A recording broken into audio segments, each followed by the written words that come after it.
Oyo State Government has inaugurated a 16-man steering committee and a 46-man technical working group to combat female genital mutilation and other forms of gender-based violence in the area. The committees were mandated to develop effective and sustainable management plan for gender-related issues with a 3-month deadline for submission of the Oyo State Action Plan.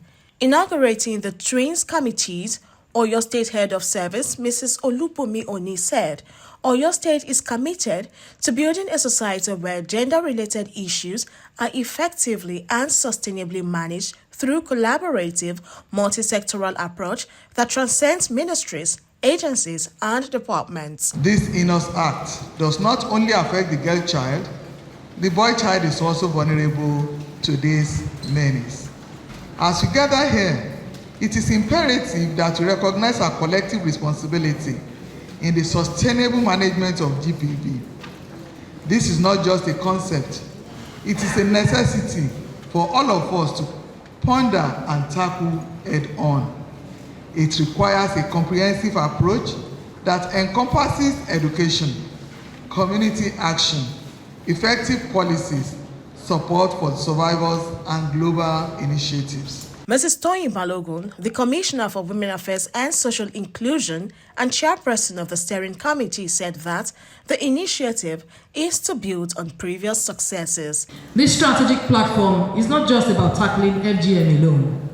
It is about a holistic gender-responsive governance strategy and interventions that will ensure a more inclusive, just, and equitable society. One of the committee's first and most urgent assignments will be the development of an Oyo State Action Plan, a strategic Oyo State Action Plan for the complete eradication of female genital mutilation between now and the year 2030.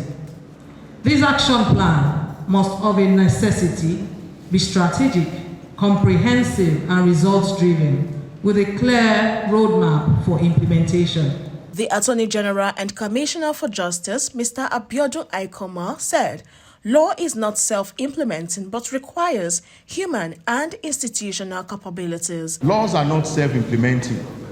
Laws do not implement themselves. It requires human and institutional capabilities to drive. And what we are doing here today is to put in place the right framework in terms of the people and the institutions.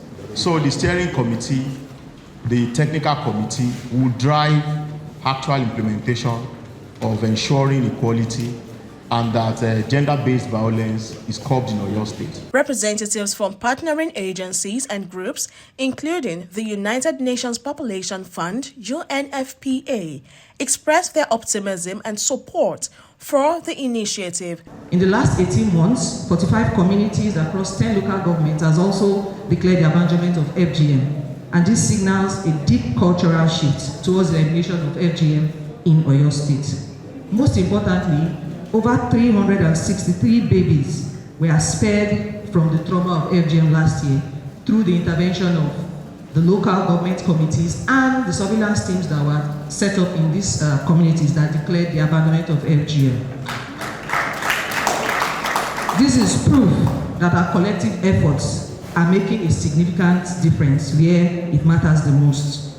These successes are not just statistics, they are stories of resilience, empowerment, and hope. Behind each number is a woman, a girl, a family, and a community that is embracing change. Members of the Technical Working Committee were drawn from diverse experts and stakeholders from civil society organizations, development partners, and other key players.